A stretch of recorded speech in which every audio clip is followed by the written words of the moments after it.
Ya, con Lenin y Verónica quisiera que me contesten la siguiente pregunta. ¿Qué ventajas creen que les ha brindado Yachay con respecto a las demás universidades del país? Lenin. Sí. Uf, pues por dónde empiezo? Depende. Yo creo que en realidad depende de lo que quieran hacer. Si ustedes lo que buscan es una carrera enfocada en la ciencia, en la tecnología, en la investigación, pues yo creo que no hay comparación en realidad. Yache te brinda todos esas buenas cosas que se pueden atrapar de si quieres hacer investigación, si quieres hacer ciencia en general, todo ese tipo de cosas. Eh, Otras, ¿qué más puede ser? Por ejemplo, el inglés. El inglés es algo muy importante. Ahora, por ejemplo, me he dado cuenta cuando estaba en la maestría, cuando estaba, perdón, en la tesis y ahora que estoy en la maestría, te das cuenta que es algo muy importante. Entonces, o sea, ha sido súper bien que las clases sean en inglés. Muchas de las clases a partir de quinto semestre sean en inglés y a los que a lo mejor no les va muy bien en inglés pueden pensar, ay, no, es tedioso, no sé inglés. Eh, no sé, ¿por qué me obligan? Si en realidad no es obligatorio, no sé. Entonces, en ese sentido, no tienen que verlo como algo negativo, sino como algo positivo que les va a ayudar que les va a ayudar a seguir adelante. ¿Qué más? Mm, los profesores, por ejemplo, para mí, la calidad de los profesores, como les decía, en el área de ciencia, los profesores les apoyan. Si es que quieren hacer alguna pasantía, si es que quieren salir al extranjero. No solo mis profesores, sino que yo he sabido de muchos otros profesores con otros estudiantes que he conocido que han sido muy abiertos para este tipo de ayudas, para publicar, para hacer investigación, para unirse a algún pequeño proyecto. Claro que al principio tal vez hacen un poco el trabajo duro, la lectura, la bibliografía, pero poco a poco se va avanzando y, y se va llegando a lo que uno quiere. Sí, muchas gracias, Lenin. Tal vez Verónica puede responder la misma pregunta. Hola, sí, claro. Bueno, yo creo que una de las cosas que nos hace muy distintos a las otras universidades es que los docentes y, bueno, nos tratan de inmiscuir en toda esta área de la investigación. Entonces, por ejemplo, tú entras a perdón, a primer semestre, o sea, después de nivelación, y ya puedes, o sea, puedes estar vinculándote con algún profe por ahí para trabajar en ciertas cositas de investigación. No quizá como así fuerte, pero sí por lo menos ya empezar a enterarte de cómo es ese trabajo de investigación. Yo me acuerdo que en segundo semestre ya estuve trabajando más o menos en una investigación de un proyecto que salió multidisciplinario en el que nos ofrecieron a todos ese chance de poder entrar en distintos proyectos de distintas áreas. Yo trabajé, de hecho, en uno de biología. Y entonces creo que esa es una parte única. Creo que otra cosa que me gustó mucho, no sé si creo que mucha gente no estará de acuerdo, pero es en esta parte del tronco común, porque creo que tú tienes como que ya una gama más amplia de la cual elegir qué es lo que quieres, pero si no ves una cosita, qué sé yo, de geología, que muchos dicen, bueno, no me interesa, no me importa, no me gusta, pero nunca vas a saber si te gusta o no si no la ves. Entonces, creo que esa es una cosa chévere que a mí al menos me gustó, porque así yo pude descubrir que me gustaba y me interesaba la geología, que me gustaba y que me interesaba la química y la física, que en el colegio jamás me gustó. Entonces, y al final terminé siendo física. Entonces, eso creo que es una cosa muy chévere de Yachay, porque sé que en Ecuador la mayoría de las universidades pasas nivelación y entras directamente a una carrera específica que tú quieras. Entonces no pasas por este tronco común, o sea, que tú puedas ver y puedas elegir lo que quieres y lo que no quieres, como que menos probable de que te equivoques de carrera, ¿no? Sí hay cambios de carrera, pero debe ser menos probable que en otras, no lo sé. Pero bueno, Como dijo Lenin, el inglés creo que es muy importante. Eh, de hecho, la defensa de la tesis también la realizamos en inglés. Creo que ya todos lo saben.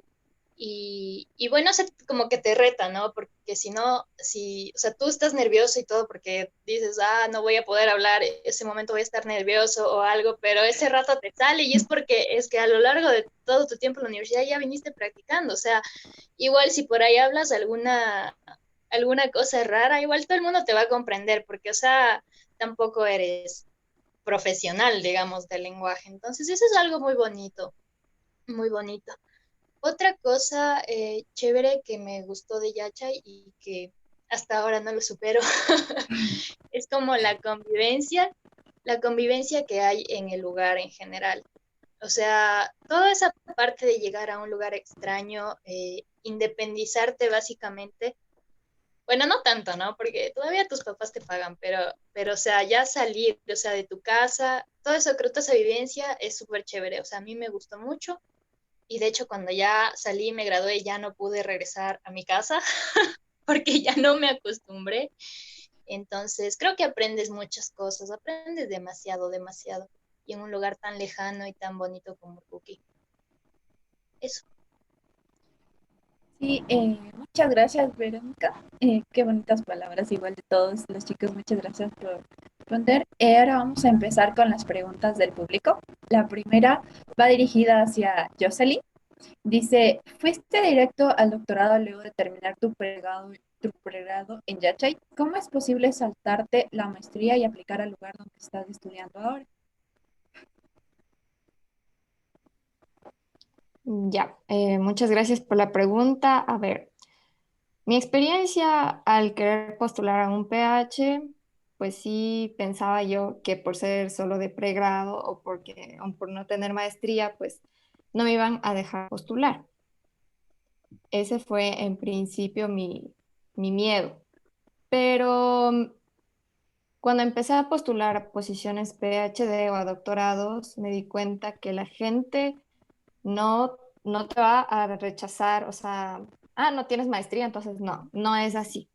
Tú con tu currículum empiezas a demostrar todo lo que has hecho y lo que sabes. Y entonces las personas, las supervisoras, los que están interesados en ti, bueno, a mí me pasó que de todos los que yo postulé, pues ninguno me dio problema de maestría. Y yo postulé a Holanda, a Austria y Argentina. Y ninguno me rechazó directamente diciendo, tú no tienes maestría y por eso no. Más bien, te ven tu currículum y te preguntan en qué has trabajado, qué has hecho, cuál es tu área de investigación. Y específicamente como nanotecnóloga, yo puedo decir que mi carrera puede acoplarse a muchos proyectos. O sea, que en algunos proyectos yo puedo postular. No tiene que ser necesariamente mi tema de investigación, ¿no? O sea, exactamente lo mismo, no. Entonces, con esa experiencia que yo tuve en Holanda primero, yo pude postular a otros, ya no me dio miedo. Y solo puedo decirte que ya Tech nos ha preparado muy bien, de una forma excepcional. Y te puedo decir que si tú acabas de estudiar ahí, sacas tu título, vas a poder postular a un PhD sin problemas. Porque en Yachay Tech nos formaron bien, tenemos la ventaja del lenguaje, del inglés, y también, bueno, si tienes la oportunidad de salir a hacer una pasantía, eso también cuenta mucho en tu currículum. Entonces, y bueno, esas oportunidades de hacer la pasantía afuera vienen o de profesores o de alguna postulación que tú hagas, como dijo Anthony. Entonces, no tengas miedo, no es imposible. Solo simplemente haz bien la tesis, completa bien tu tesis y ten fe, cree en ti mismo, cree en Yachay y postula a doctorados. Muchas gracias, Jocelyn. Vamos a seguir con la siguiente pregunta del público. Eh, Va dirigida hacia Anthony. Dice, ¿puedes contarnos un poco más sobre la física teórica en Yachay? ¿Qué optativas o grupos de investigación en la carrera de física enfocadas a holografía o QFT? Ok, me han dejado una pregunta buena. A ver, dentro de la física teórica hay muchas cosas que puedes hacer, así, muchas cosas. Y depende de por qué te enfocas tú. O sea, puede que te dediques más en aspectos hay una rama que se llama fenomenología en Yachay. Ahorita creo que no hay alguien que haga eso. Se enfoca más en que tú observas algún fenómeno físico y lo tratas de hacer las ecuaciones de manera empírica, es decir, basándote en cómo se ve el experimento. Luego está la parte computacional, que en Yacha, y eso sí, para que hay bastantes profesores que te pueden ayudar en esa área. No solo de la escuela de física, sino que también hay profesores de la escuela de matemáticas que te pueden ayudar en ese campo. Eh, Dentro de la escuela de física está Duncan, está Henry Pinto, que hacen simulación de materiales, si te interesa la parte de nanotecnología, pero un poco más computacional, ver las moléculas en tu computadora, poder predecir qué va a pasar con dicho material. Esos dos profesores son excelentes. Luego está la parte de con un poco de cosmología, que está ahorita Cheo, y la profe Clara. Ellos hacen un poco más como que relatividad a cosmología en esa parte de la física teórica. Y si, por ejemplo, te interesa un poco más de simulaciones, por ejemplo, simular fluidos, un poco también un componente computacional, pero también físico, hay un profesor de la escuela de matemáticas, que los profesores, lo chévere de Yache es que puedes trabajar con profesores de cualquier área. Está el profesor Pineda, que para que es un excelente investigador, y he visto que sus áreas de trabajo están enfocadas en simulación de fluidos. Se llama Scientific Computing, básicamente. Es como que crear simulaciones con alto componente físico de fenómenos que ocurren. Dentro de áreas que se dediquen a QFT está el decano de la escuela de física, que ha hecho parte experimental, y él sabe bastante de QFT. Holografía, lastimosamente, en la U, y de hecho creo que en el Ecuador no hay muchas personas. Creo, no estoy seguro, una vez fue una conferencia y un profesor que creo que es de la Central, que hace teoría cuántica ¿cómo se llama esta? Loop Quantum Gravity, esta de los nudos. Y creo que hay un profesor en la EPN que se dedica a hacer cuerdas. Y eso, o sea, estos son como que los grupos que más o menos conozco que hay aquí en Ecuador, y profesores que hacen este tipo de física teórica. Muchas gracias, Anthony, por tu respuesta. Vamos a ir con la siguiente pregunta. Va hacia Verónica. Dice, ¿qué electivas recomiendas a los estudiantes que iniciaron en física, pero quieren hacer una transición a nanotecnología? Ok, bueno, lo que yo hice, como les dije, me metí en física, y las selectivas que yo seguí en mi caso fueron más orientadas a la caracterización de materiales. Por ejemplo, esta espectroscopía, y bueno, esta espectroscopía 1 y 2, esta microscopía 1 y 2, en esas ya aprendes muchas cosas. Y bueno, no recuerdo qué otras materias habían en la malla, pero depende, o sea, si quieres irte a nanociencias, pues tienes que ver materias, obviamente vas a caracterizar materiales. Entonces tienes que ver estas materias que tengan caracterización de materiales. Microscopía y espectroscopía son algunas de esas que puedes seguir.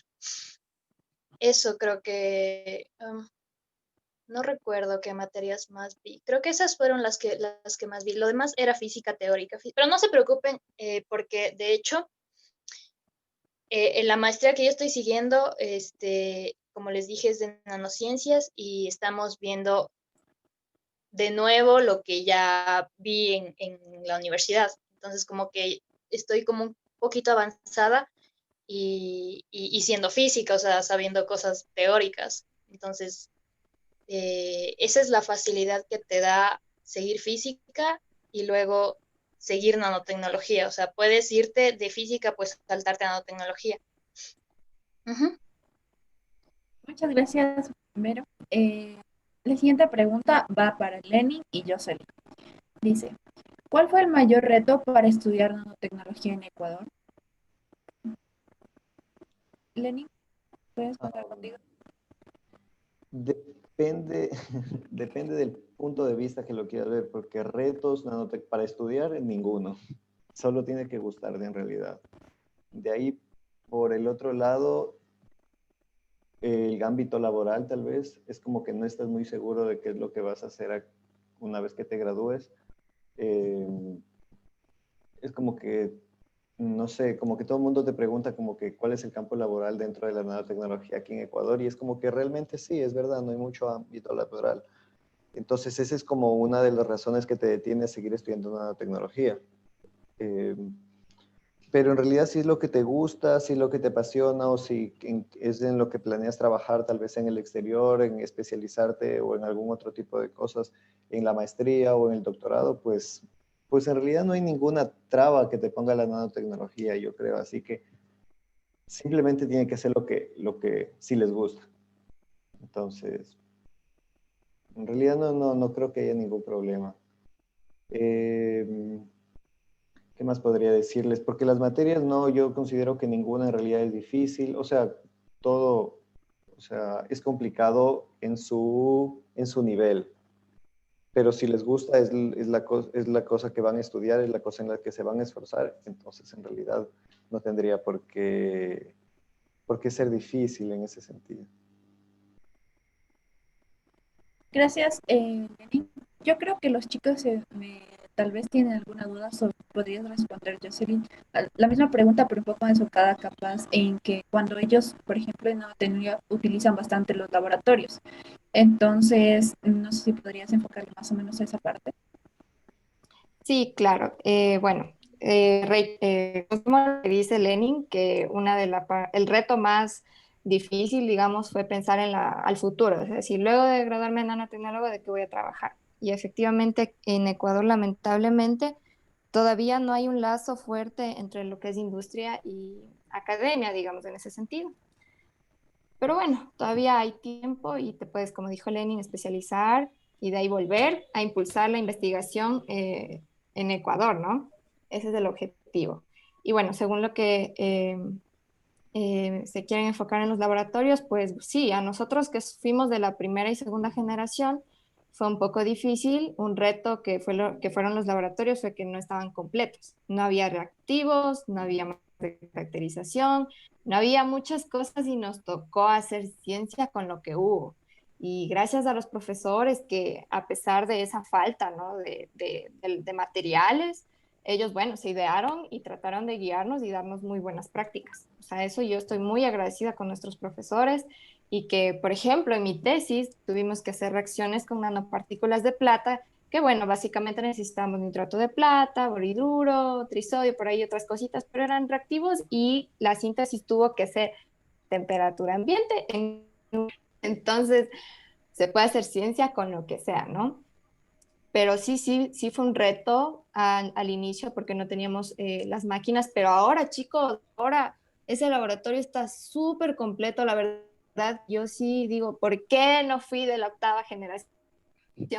Ahora tienen XPS, tienen Raman, bueno, en el caso de nanotecnología, tienen STEM, también tienen, a ver, no me olvido de algo, bueno, y otras, el UIS, bueno, pero ahora, tienen un chemical vapor para sintetizar de carbono y otras cosas. Entonces, ahora todo está súper, ¿no? Y créanme que XPS no hay en todo lado. Y esa es una técnica muy importante para los nanotecnólogos. Entonces, los que quieran seguir nanotecnología, ya no existe ese reto, ya no existe ese desafío de laboratorio porque ahora tienen mucho más completo. Entonces, no tengan miedo. Ahora sí está súper completo para que hagan una investigación muy buena.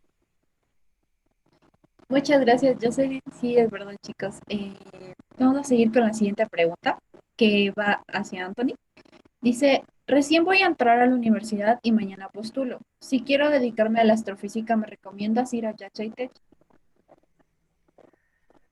A ver, depende de qué parte de astrofísica desees hacer, porque la astrofísica también como que tiene sus ramificaciones. Eso es como que también lo interesante, o sea, no importa qué área cojas, siempre va a haber sus ramificaciones y tú te puedes enfocar en algo muy, muy distinto. Entonces, dentro de lo que es astrofísica, tú puedes dedicarte o hacer aportes teóricos. Entonces, en ese caso, tú trabajas más con cosas de matemáticas. Trabajas con relatividad general pura y dura, resolviendo ecuaciones diferenciales, trabajando con geometría pseudo-riemanniana y cosas por el estilo. Eso es como que la parte teórica. También puedes irte a cosmología en el campo teórico y ahí la gente se vela durísimo. Luego está el otro lado de la astrofísica, que es la astrofísica observacional.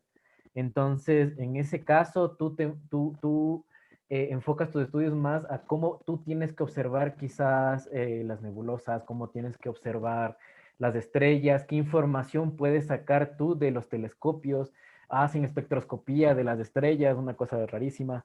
Eh, y son dos áreas distintas. Este, en, en,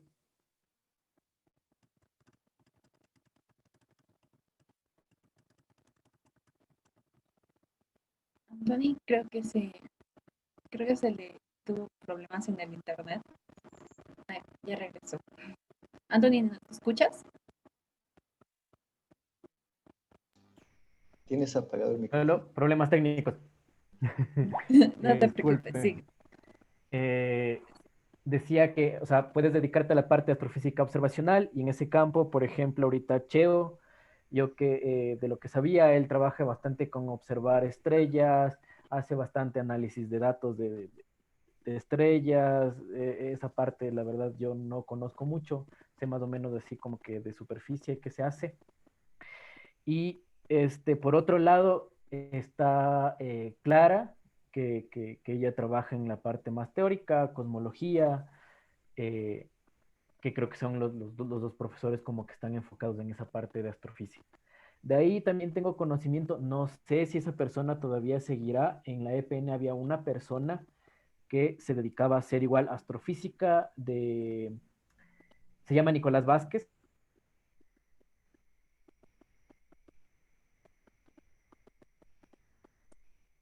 Creo que otra vez Anthony tuvo problemas técnicos. Bueno, hasta que Anthony pueda resolver los problemas técnicos, que te pueda responder toda la pregunta. Vamos con la siguiente pregunta. Esta va enfocada hacia Verónica y Lenin. Dice, para poder ser elegibles en maestrías en el extranjero, ¿cuál fue el proceso que les tocó pasar para ser elegibles? ¿Nos pueden contar un poco sobre ese proceso? Vero, ¿podrías comenzar tú? Ok, sí, claro. Bueno, depende del posgrado que apliques, porque por ejemplo estaba buscando algunos programas de doctorado que me gustaban mucho y apliqué, pero me rechazaron. Entonces, de repente estaba navegando y de repente apareció una oportunidad y era en el área que a mí me gustaba y me entré y apliqué y los requisitos que me pedían no eran tan complejos. Lo que a mí me asustaba era el examen que toman de admisión y creo que eso es lo que les asusta a la mayoría que dicen, chuta, ¿será que doy? ¿Será que no doy? Y se deciden por el no, pierden esa oportunidad. Pero en realidad creo que ese examen fue muy accesible, digamos. Más o menos fue como el examen de la CENESID, como el que nos dan antes. No sé, bueno, ustedes ya no creo que lo dan como el ENES, pero incluía inglés, incluía matemáticas, física, biología, química, entonces, perdón, pero era bueno. Me pedían el examen, me pedían tener alguna certificación en inglés. En mi caso, no me pidieron tener un certificado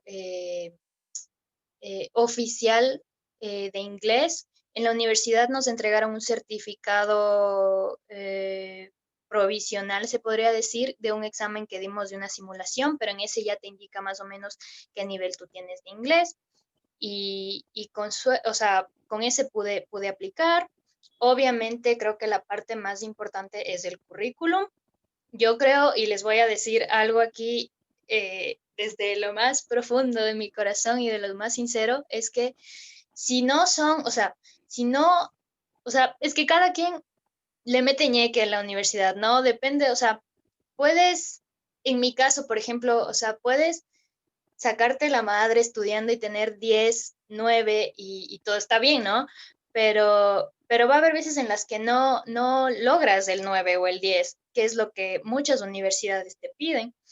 Pero hay otras que se basan también en tu parte de actividad social, podríamos decir, ¿no? Entonces, aparte de tu nota, que obviamente tampoco tiene que ser mala, tiene que ser buena, pero no excelentísima. Entonces, aparte de tu nota, también te miran tus actividades extracurriculares y es algo en lo que yo tenía desplegado, pero como que, entonces, tenía muchas actividades curriculares, tenía muchos voluntariados, tenía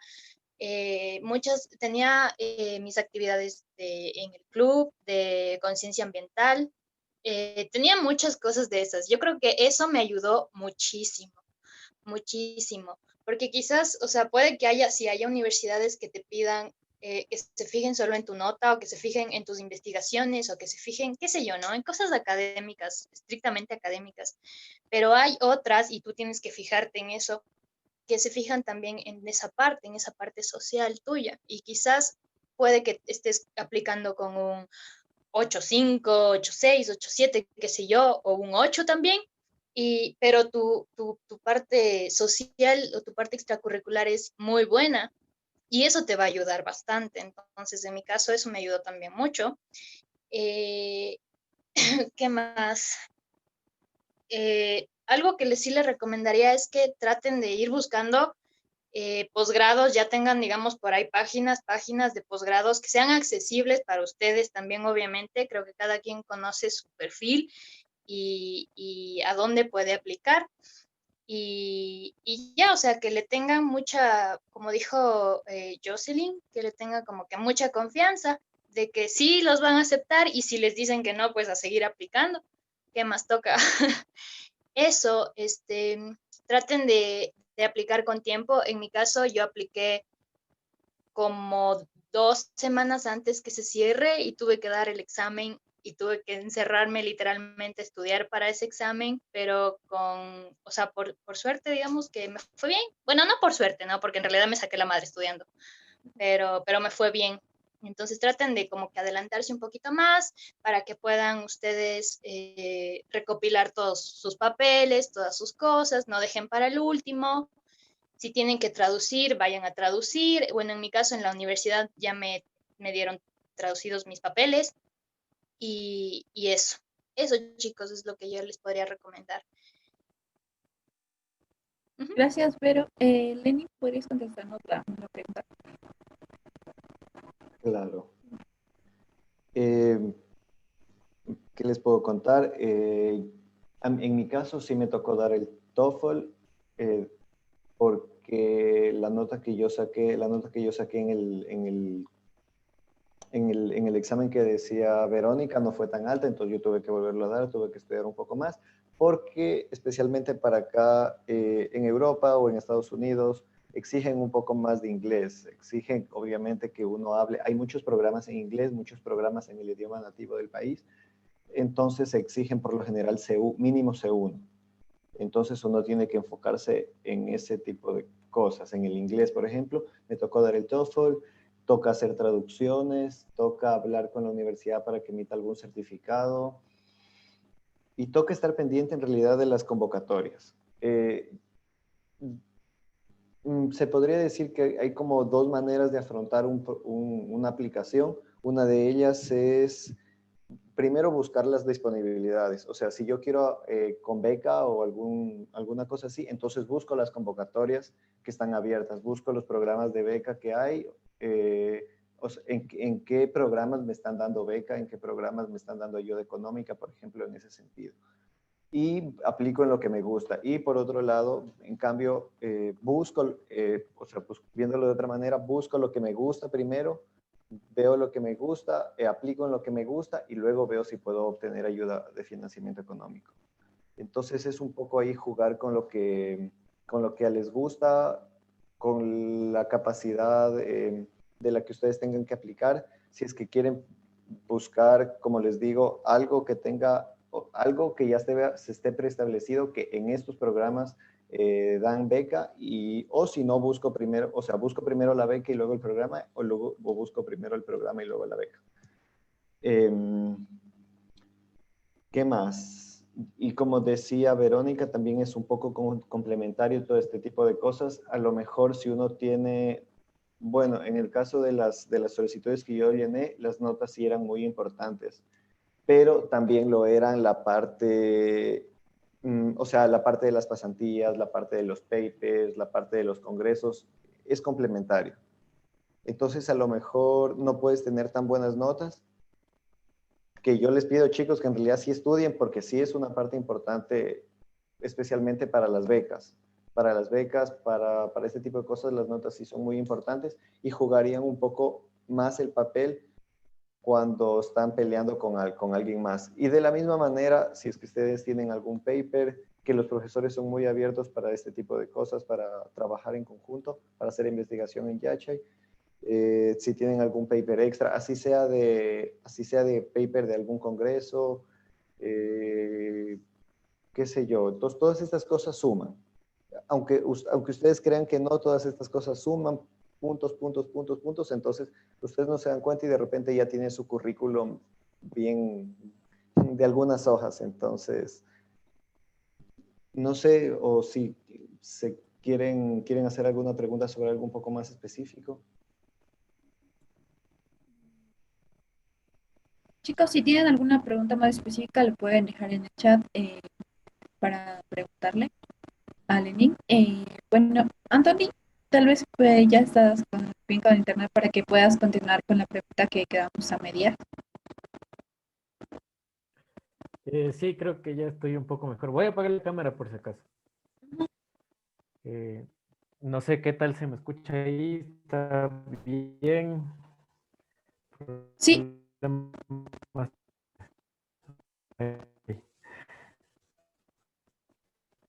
Am,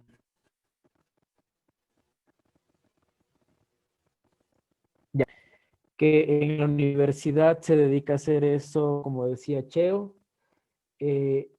La parte teórica ahorita se quedó Clara Rojas. Ella hace un poco más de cosmología. Y de ahí en el Ecuador, así de los que conozco, había un profesor, no sé si todavía seguirá ahí, que se llama Nicolás Vázquez. Él se dedica a hacer la astrofísica un poco más observacional y detector de partículas con pájaro azul, que era súper chévere, y para detectar neutrinos que llegan acá. Hay ese tipo de proyectos. También en la San Francisco hay un profesor que se dedica a hacer eso, de lo que conozco, que se llama, a ver,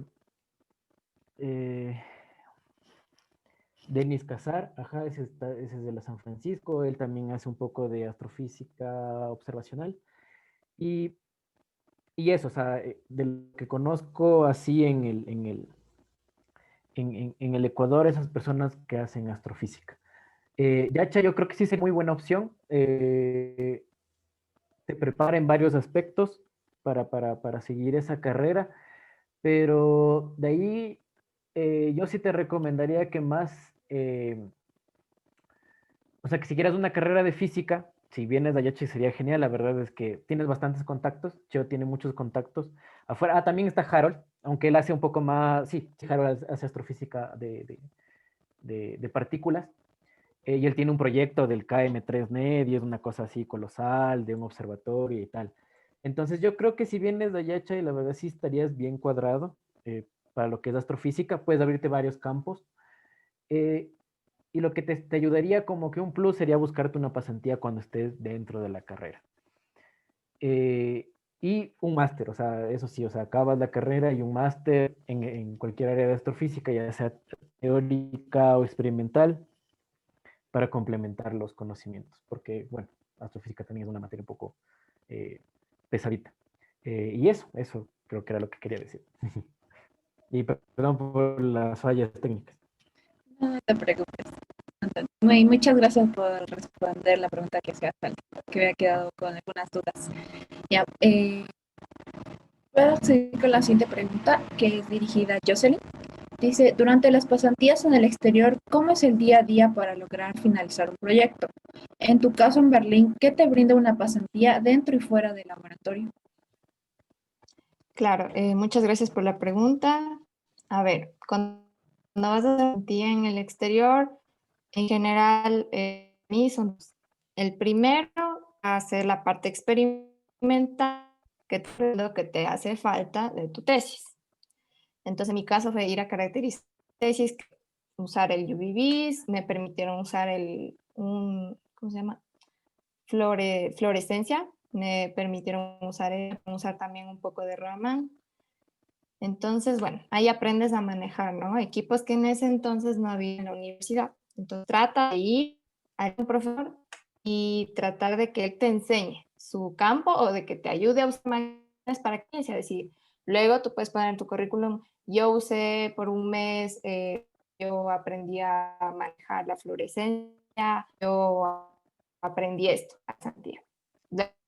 El objetivo es presentarte presencialmente y personalmente con los profesores que vas a conocer dentro de ese departamento. Y eso es súper importante. Si quieres volver a hacer una maestría o un doctorado, ya te van a conocer personalmente, ya saben quién eres y tienes más posibilidad de entrar que otros que están aplicando a ciegas. Entonces trata de hacer amistades académicas, digamos, ¿no? Y lo tercero, que va muy a lo social, es que, bueno, lo que te enseña de vivir en otro país es que existen otras culturas y principalmente aprendes algo de su forma de pensar. O sea, cómo piensa Alemania, cómo piensa un poco Europa. Ellos tienen una visión diferente a nosotros. ¿En qué sentido? En mi caso, lo que más me impactó fue el sentido de cuidado ambiental que tienen. Es muy importante, o sea, allá es otra cosa, otra conciencia ambiental, conciencia social, también conciencia económica. Entonces, te enamoras un poco de la cultura, ¿no? Y ya está en ti decir, bueno, me voy a vivir a ese país porque también, como ellos, quiero ser más educado en ese sentido. Entonces, esos son los temas que te enseña la pasantía. Muchas gracias, Jocelyn. Lenny, sería una pregunta para ti. Dice, ¿a qué universidad postulaste? ¿Fue posgrado o maestría? ¿Cómo ves la nanotecnología en el exterior? A ver, empezando la primera pregunta, postulé a varias universidades, postulé a la Universidad Técnica de Dresden, aquí en Alemania, que se considera como una de las mejores universidades de tecnología de aquí de Alemania. También postulé a la Universidad de Chemnitz. Eh, bueno, mi currículum dio y realmente fui aceptado en todas las maestrías, pero esta era la de orgánica electrónica, fue la que más me gustó, entonces aquí me he quedado.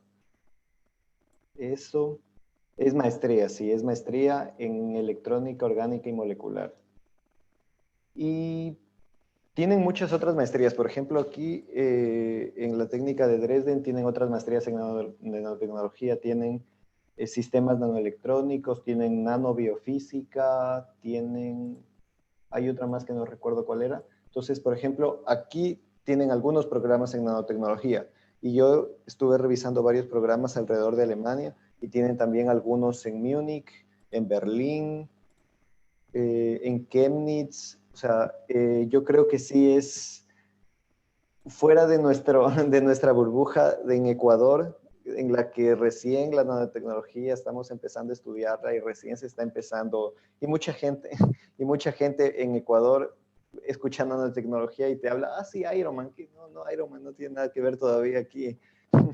Entonces, cuando sales y cuando trabajas un poco más en el exterior o con profesores que han sido estudiados en el exterior, te das cuenta que hay mucho para aprender y que el mundo te da bastante soporte. En general, los países acá de primer mundo te dan muchísimas oportunidades para trabajar y para estudiar en nanotecnología que uno no se imagina. Y las ramas asimismo de nanotecnología, como decía Anthony, o sea, nanotecnología es como solo una rama, de ahí hay tantas otras diferentes ramas en las que uno se puede especializar en ciencias de materiales, en electroquímica.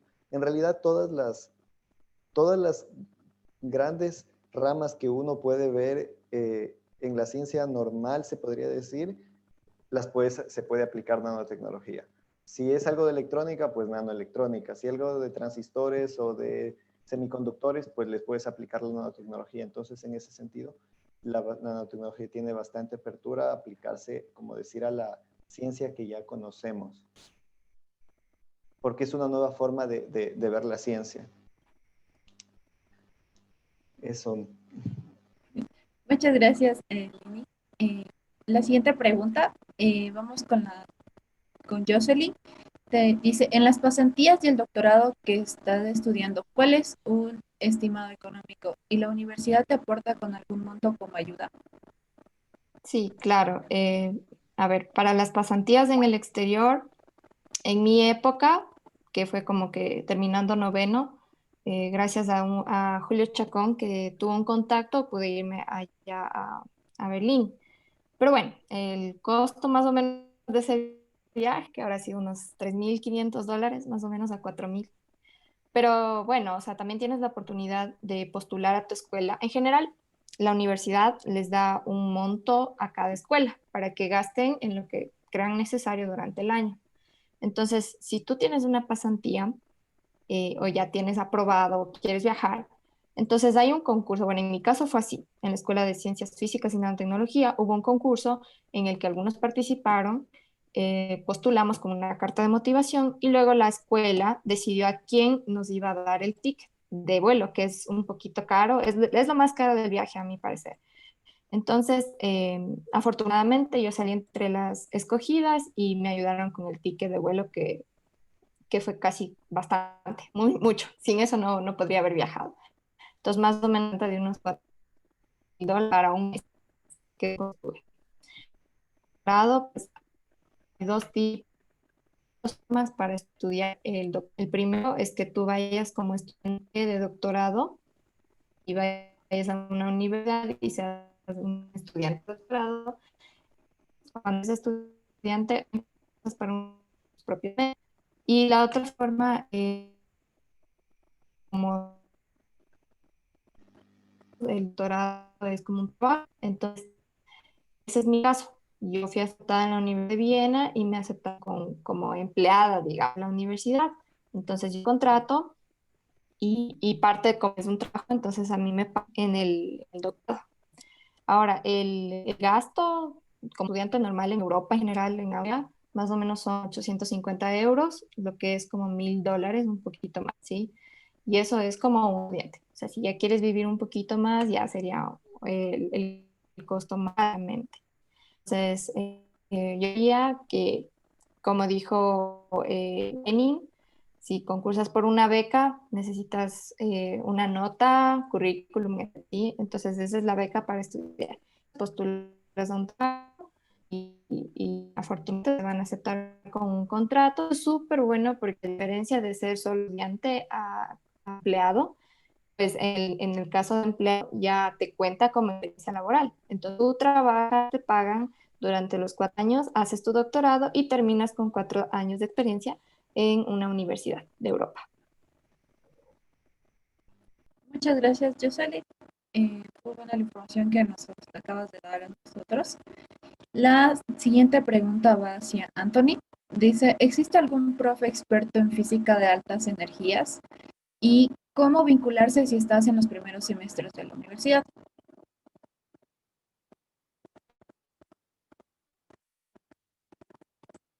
Anthony, creo, creo que tiene problemas. Acabo de salir de la reunión. Bueno, hasta que vuelva a entrar, vamos con la siguiente pregunta, que es hacia Verónica. Dice, ¿cuál es el proceso para obtener pasantías? ¿Cómo buscar congresos?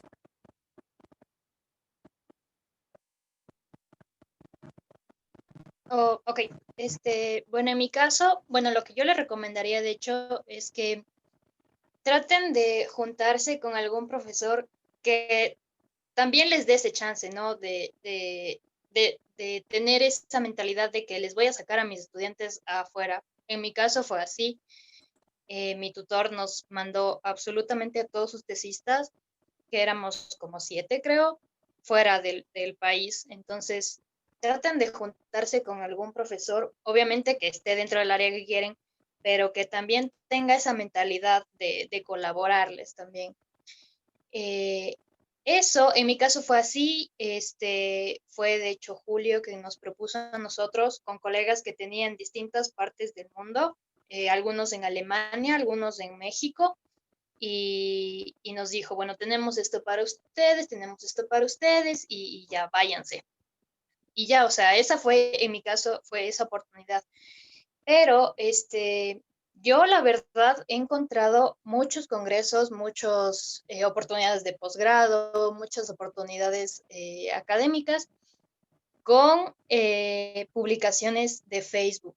Por ejemplo, hay redes que se dedican a la divulgación científica, qué sé yo, de distintas áreas de biología. Busquen en Facebook páginas que tengan que ver con ciencia, obviamente. Y en esas páginas comúnmente suelen publicar oportunidades de maestría, oportunidades de posgrado, oportunidades de pasantías, de cosas así, de estancias de investigación, incluso con becas, sin becas, si es que ustedes desean.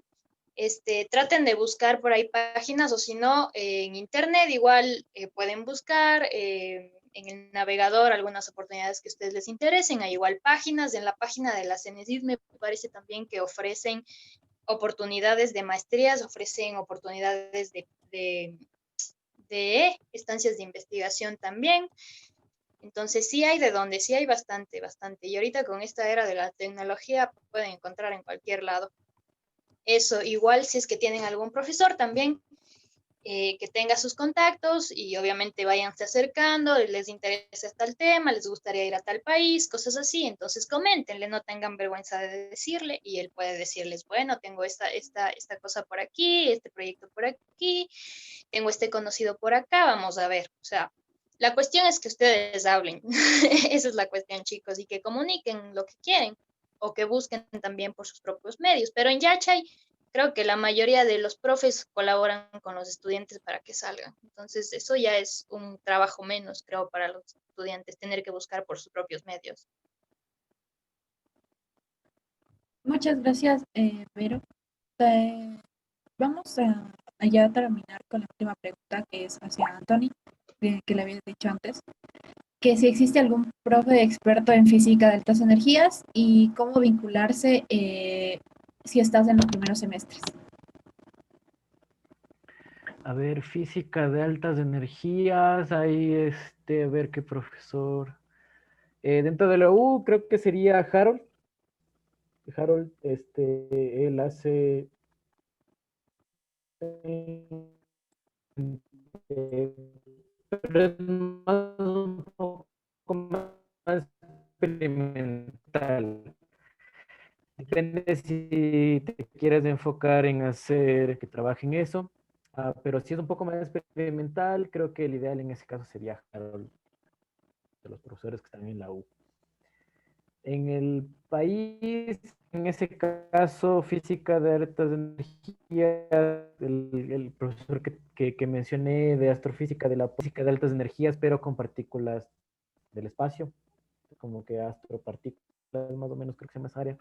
También hay un profesor que estuvo en el CERN, creo que todavía colabora con el CERN, que él en cambio está en la San Francisco. Él hace física, también es de la San Francisco, él hace más como que la parte electrónica enfocada a esto de física de altas energías. Y de hecho, uno de los estudiantes de Harold, Carlos Cocha, él creo que fue ya aceptado en una maestría o doctorado, la verdad creo que es doctorado. Eh, si no es en Suiza, debe ser en el CERN, porque él fue a una pasantía allá. O sea, si te interesa esa área, yo creo que Harold te podría impulsar a eso, porque uno de los estudiantes que trabajó con él se fue allá al CERN a hacer una pasantía. También, de hecho, dos de sus estudiantes de tesis, en cambio, ellos se fueron a trabajar, creo que era Holanda, en uno de estos proyectos igual de Entonces, si te interesa esa área, yo creo que o Harold o estos profesores de las otras universidades puedes escribirles, no que haya problema. Puedes buscar así en internet, Edgar Carrera, San Francisco, correo, y te va a salir. Sería primero que veas en qué parte de la física de altas energías te interesa más. Puedes buscar congresos, puedes leer. La parte teórica es muy pesada. La parte experimental tiene mucho componente computacional porque te va a dedicar a bastante análisis de datos. Entonces sí sería bueno que, aunque te interese la física de altas energías, delimites un poco en qué te vas a dedicar. Mira, si te gusta la cuántica, muchas veces la cuántica es una materia muy... Yo sigo sin entenderla. Y eso, o sea, eso creo que te recomendaría. Si estás en los primeros niveles, anda probando un poco, anda viendo así videos divulgativos, anda leyendo un poco cómo está la teoría y algún congreso, hay bastantes congresos ahorita en línea, yo creo que podrías aprovechar eso. Eso creo que serían mis recomendaciones para ti, si te interesa la física de altas energías. Y esos son los profesores que conozco que hacen eso y que podrían estar a tu alcance aquí en el país. Muchas gracias, Anthony. Y eso. Muchas gracias a todos por sus preguntas. Agradecemos a nuestros graduados de la primera y segunda generación, así como también a todos los que nos acompañaron en esta noche. Consideramos que transmitir la experiencia adquirida durante la etapa académica nos brinda la oportunidad de integrarnos más desde la comunidad universitaria y nutrirnos como futuros científicos. Así que si quieren conocer más acerca de las actividades y proyectos que se seguirán realizando con colaboración de nuestros profesores de la Escuela de Física y Nanotecnología, no olviden seguirnos en nuestras redes sociales. Nos encontramos en Facebook como Asociación de Estudiantes de Física y Nanotecnología YT, en Instagram como ESC-Física-Nano-YT, en YouTube como Physics NanoYT y en Twitter como @Física y NanoYT. Bueno, antes de finalizar, queremos que todos prendan sus cámaras para tomarnos una foto. ¿Nos avisas, Nati, cuando ya esté? Ya, yo les aviso. Pueden ir, voy a esperar un momento para que prendan las cámaras.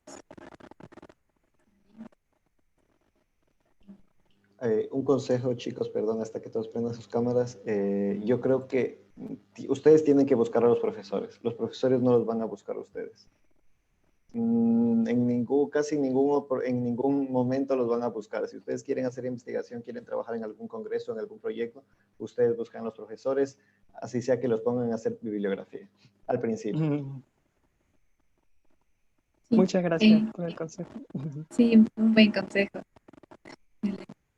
Creo que están todos prendidos, bueno, la mayoría.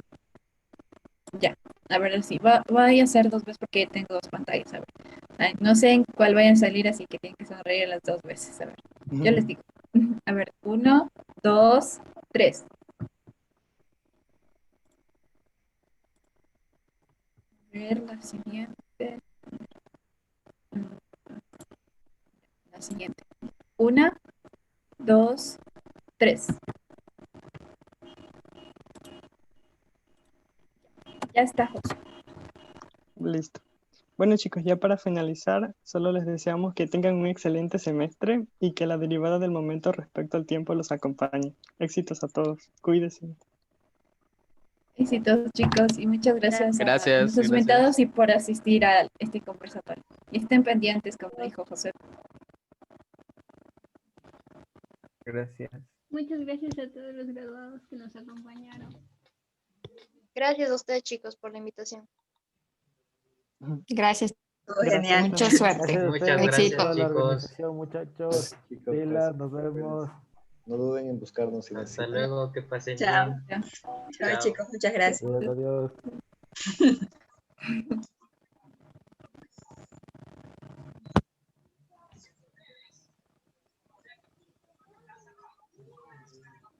Chao.